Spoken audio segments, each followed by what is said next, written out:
actually slightly more famous than that. We have a 5-time Le Mans 24-hour winner, Mr. Emanuele Pirro.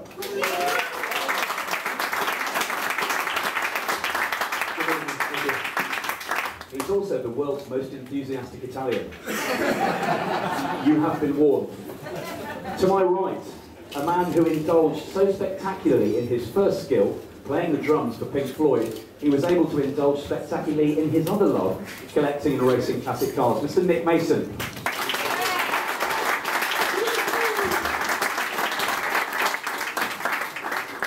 And a man who is in a unique position. He's the only man in the entire world who tells Lord March what to do. It's Goodwood historian and all-round sort of get things done man, Doug Nye. You mean besides Lady March or including Lady March? I knew you'd start. I've told you before.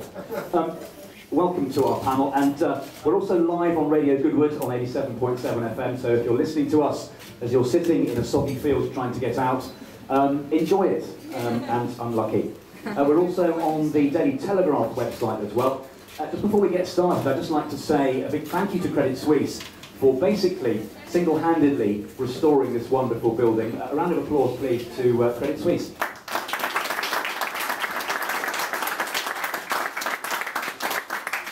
Welcome to distinguished guests and international media. Good to see so many of you here on this very soggy Friday of Goodwood Revival. Before we start, I'd like to ask Ian Dembinski, who is in charge of Credit Suisse Private Banking UK, to say a few words. Ian. Just a very quick word to say that we've had a fantastic day today, opening the race control tower with Sir Stirling and Lord March. We've had a fantastic time with our guests, and really is 3 days when we can step back from the hurly-burly of modern life and delve into the nostalgia and wonderfulness of classic car racing, the passion, and everything that goes with it. And thank you very much to all of you for being here today. It's been a wonderful day. Thank you very much. Thank you, Ian.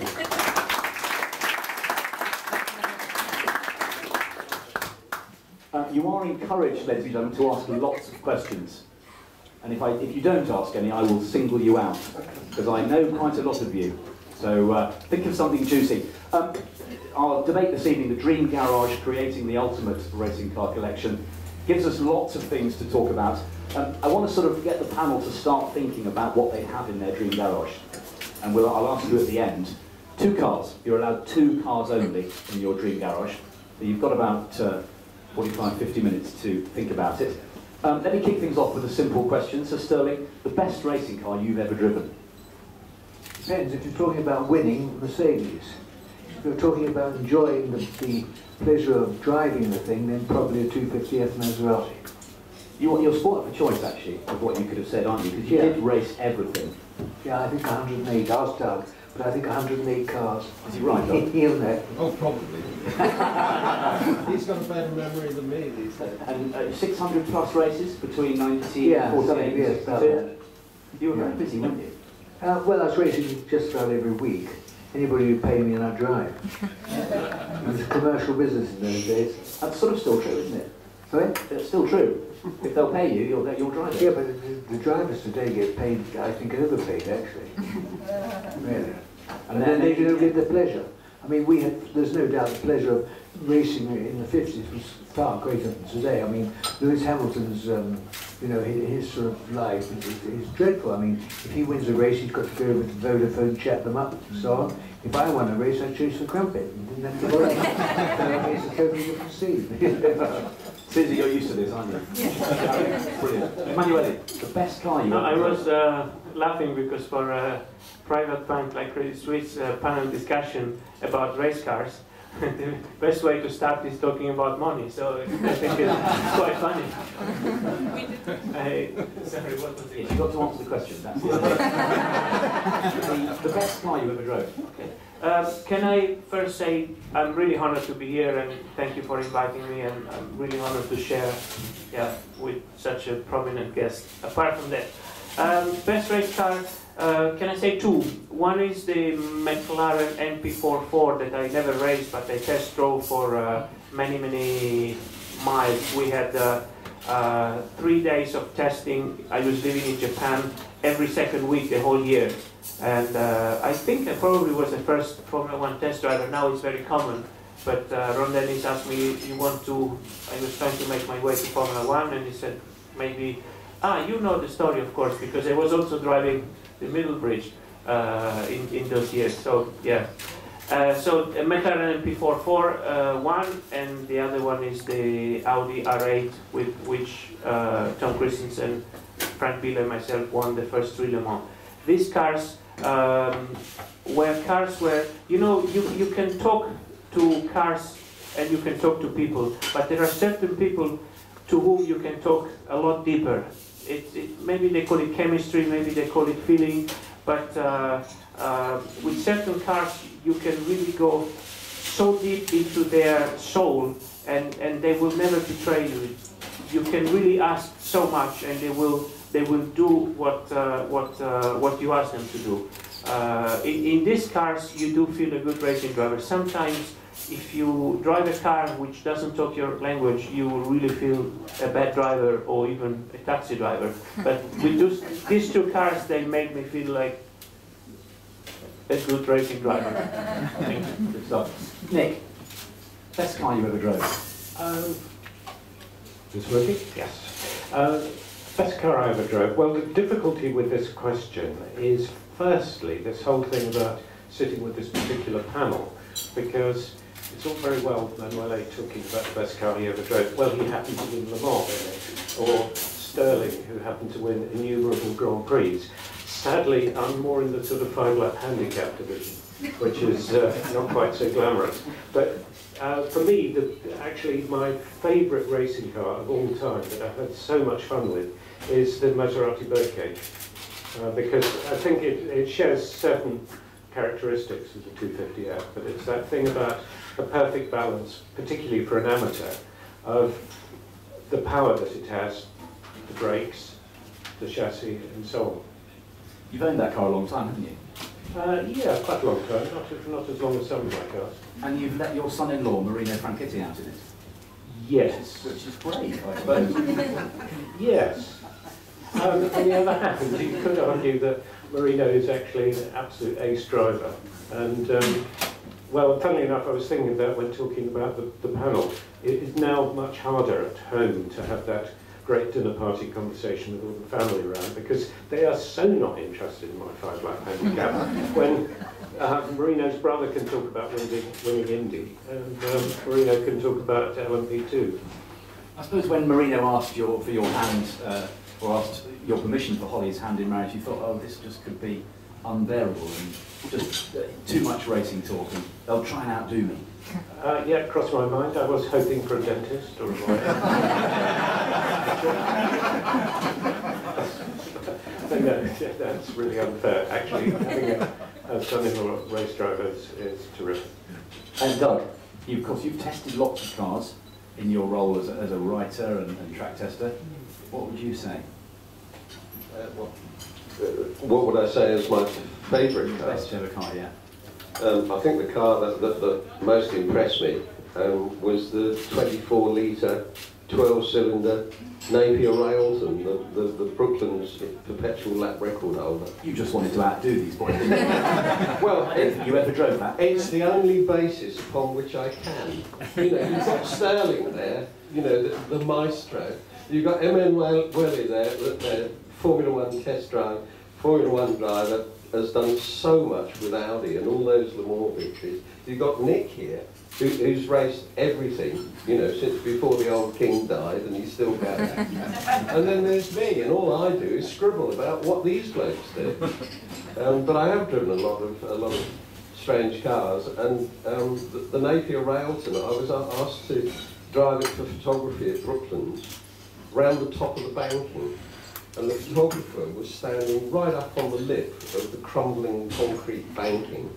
And he kept saying to me, no, come closer, go past me closer, closer, closer.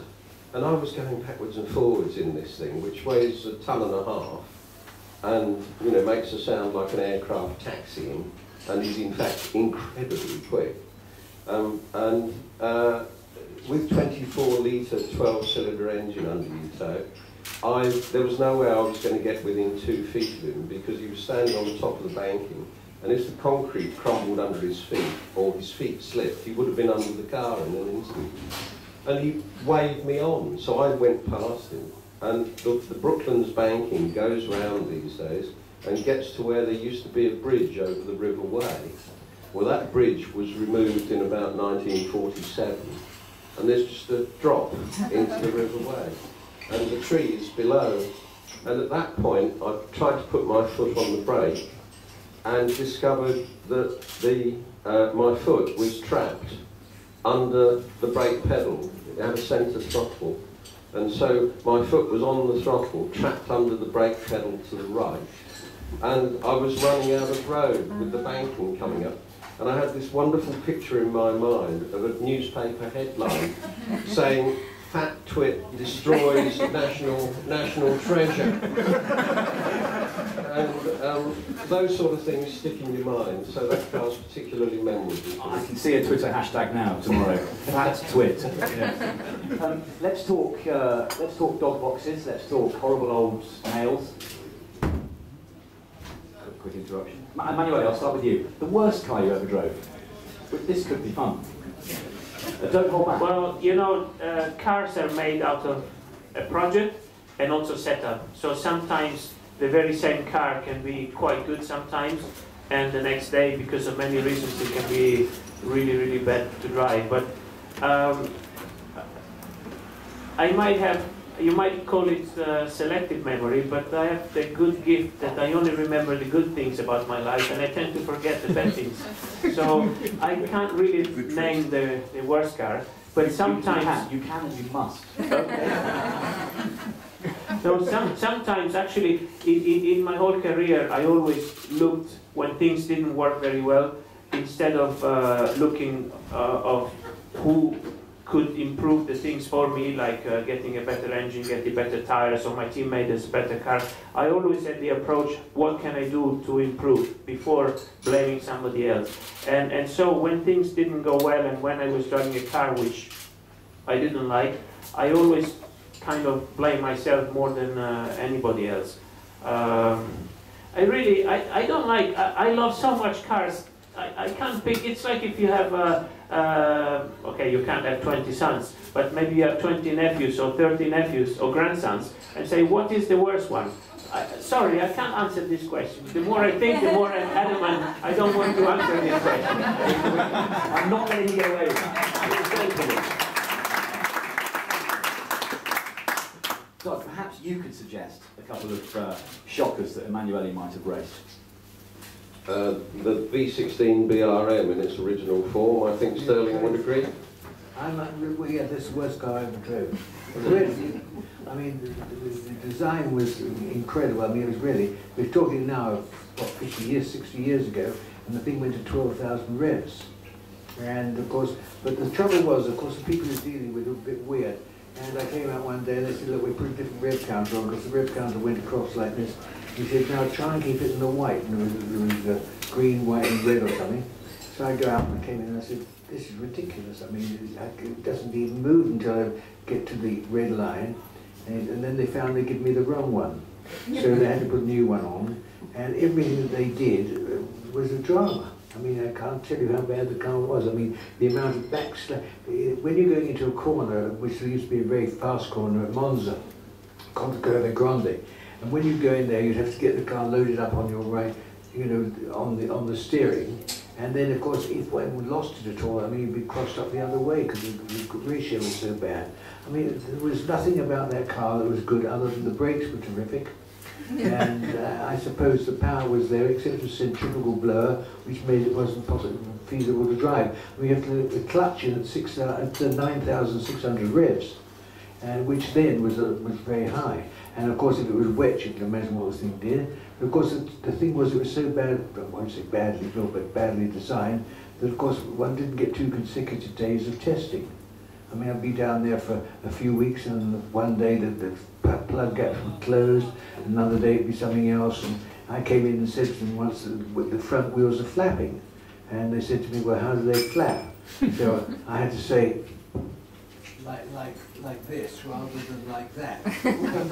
And anyway, I said to Peter Burton, who designed the thing, or was connected to it, I said, get on the back, because it does it on the pavé. And he said he wouldn't do that. But it was an awful car. But then, of course, then you come into cars like Lotus, which were really fantastic, but they're so weak, it's really frightening to drive them.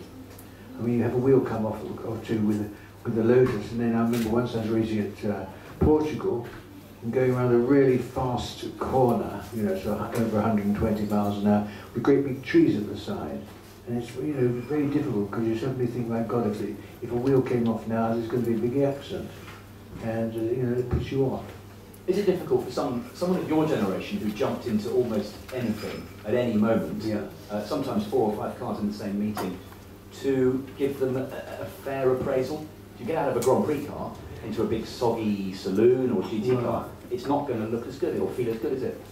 No, I mean, obviously one did quite a lot of testing, you know, to try to make the cars better, but in those early days, the cars were pretty awful, most of them. Not all of them, but most of them were. I mean, the 250F Mazda, of course, was totally the other way. It was a fantastic car. If it had been made by Ferrari, I think it would have been even better. Because I think Ferraris are better engineers and Maserati are better designers, actually. And of course, the 250F was a turnkey, off-the-shelf Grand Prix car. Absolutely. Your father put you in. Yeah, the 250F was terrific, yeah. Nick, did you drive the V16 BRM? I certainly did.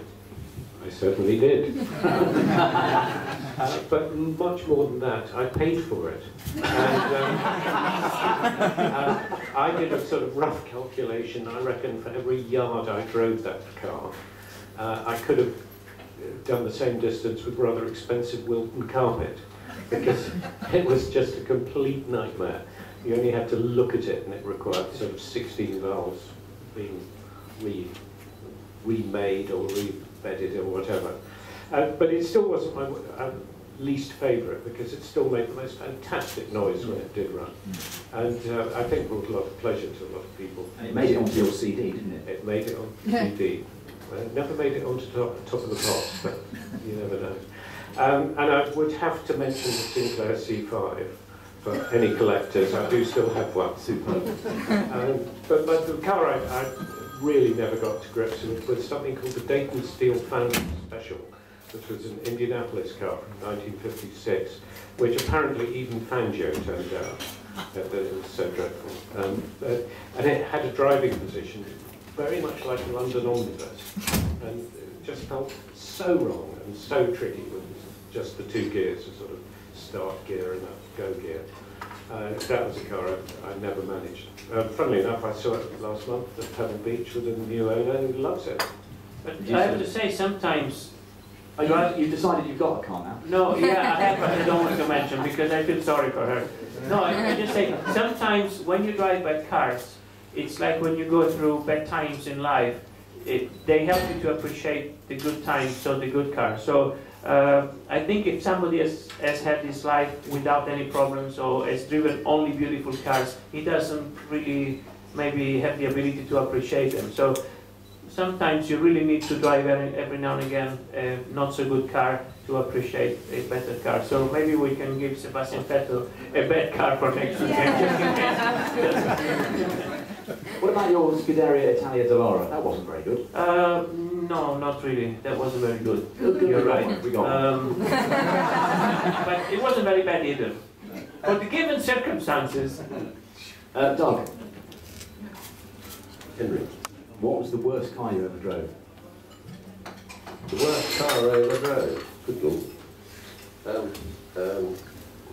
Well, probably Mephistopheles, the great Fiat. Which wouldn't fit in here? It wouldn't fit in here. It would fill it with smoke and boiling water very rapidly. It was called Mephistopheles after the devil.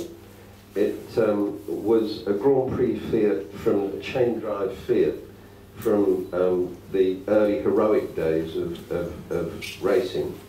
The chassis had been lengthened with a section from a London bus, and they turned it into a land speed record car, and it broke the land speed record in 1924.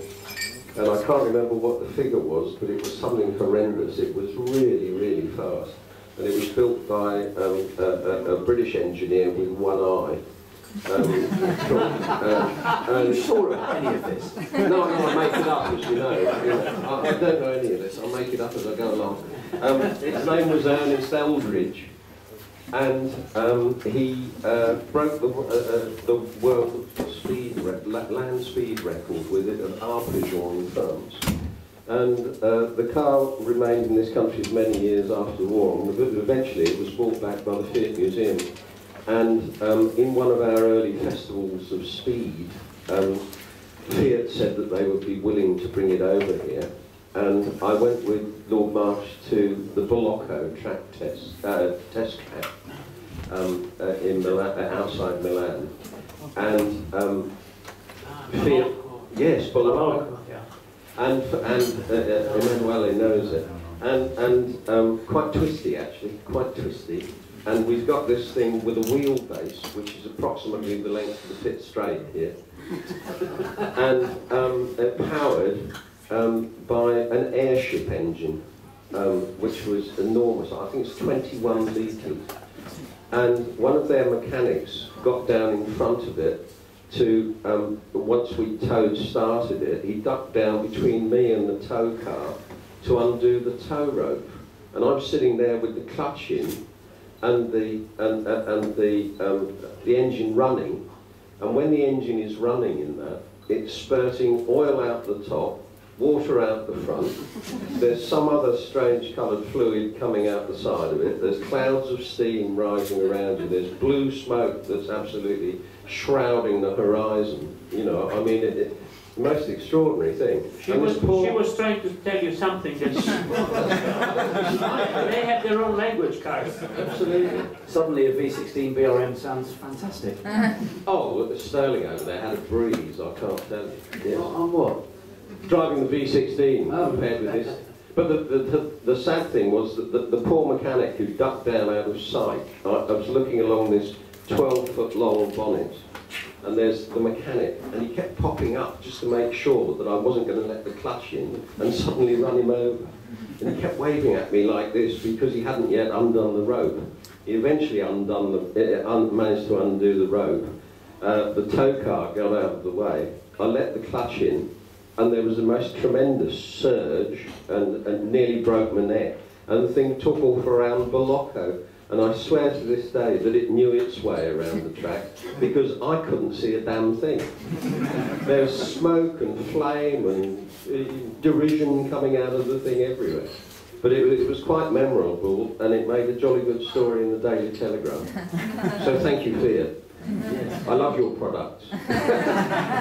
I was expecting very short and pithy answers to the best worst thing, but we've filled some time nicely there. Let's move on. I want to talk to you, or I want you to talk about what makes certain competition cars so desirable. And feel free to chip in however you see fit. What is it about certain cars? Why are certain cars more desirable than others? Do you mean today, as historic and classic cars? Yeah, or through the history of motor racing and historic racing. Why do cars stand out?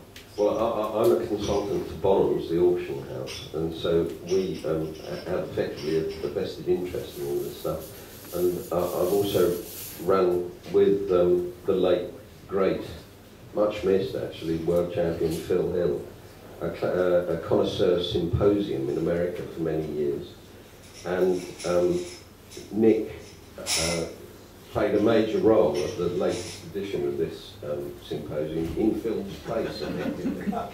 And absolutely no pressure, Nick, but he was brilliant. And when you consider classic cars and what's collectible and what's the thing to collect, you have to divide up what the uses are, because you get racer collectors who want to use their car, you have touring collectors who want to take their car with their wife, girlfriend, boyfriend, whatever, on tours and enjoy the car that way. You have the people that simply want the car to sit in a garage and hopefully appreciate in value. And then you have the contemplative collector, who doesn't particularly have an interest in using the car, and more sees it as a piece of art or a piece of technological achievement which has got some sort of very original patina to it, and they try to preserve it as unspoiled as it has managed to survive in that condition to this day. And so you've got these different types of interest and different types of collector, and the cars that will appeal to one absolutely won't appeal to another. Is that reasonable, Nick? Yeah, absolutely, and I think it's sometimes slightly misunderstood, really, the business of car collections, because it's not like collecting stamps where you can collect the set and they become more valuable. It's simply a reflection of your own tastes.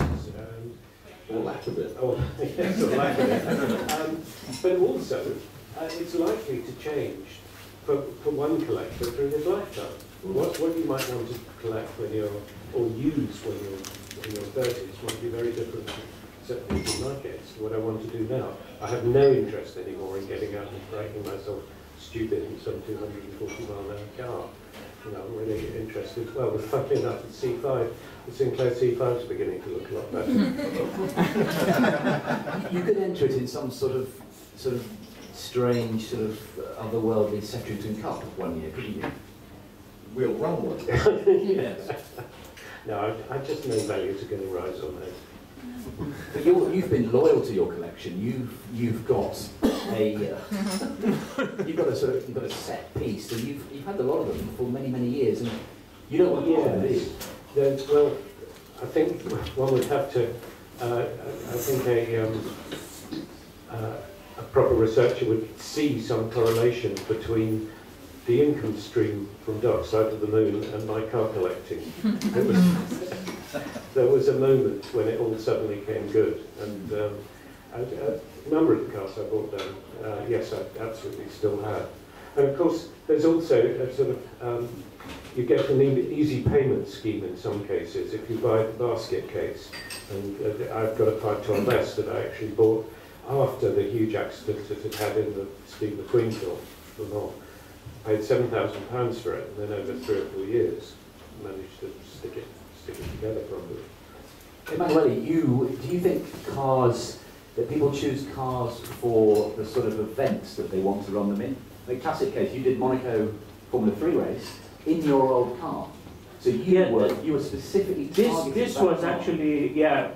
Before I answer your question, this was a little bit of a shock for me, because I always loved historic cars, and I had the privilege to drive them since quite a while. But I see old cars as old cars, driven by old people. And but the first time that somebody offered me a car as an historic car that was my car 30 years before, it made me feel rather strange. So, you know, it's like, yeah. I got there. I became an old guy eventually. It was actually good because in 1981, this was the Formula 3 Martini, with which I did the European Formula 3 Championship. We were a small team.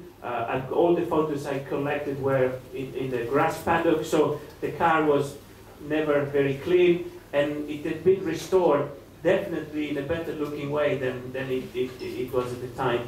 But talking about why people buy cars, I guess the car that I hope and I would like to believe that people buy cars only because they love cars. I think some people buy cars because they want to make a profit. I don't really like this kind of people, if you can forgive me. I guess the cars you love the most are the cars you were dreaming in your childhood. So my window is, being nearly 52 years old, the cars of the late 60s and 70s. And I actually believe this window of time also produced the most beautiful cars in terms of shape. But then, before I said cars have a soul, have a personality. And if you buy a car just for the look, it's like you have a Miss World contest, and you just, from the picture, you like this, you like this, you like this. Not that I had many girlfriends in my life, but I never was attracted by a girl without only for the look.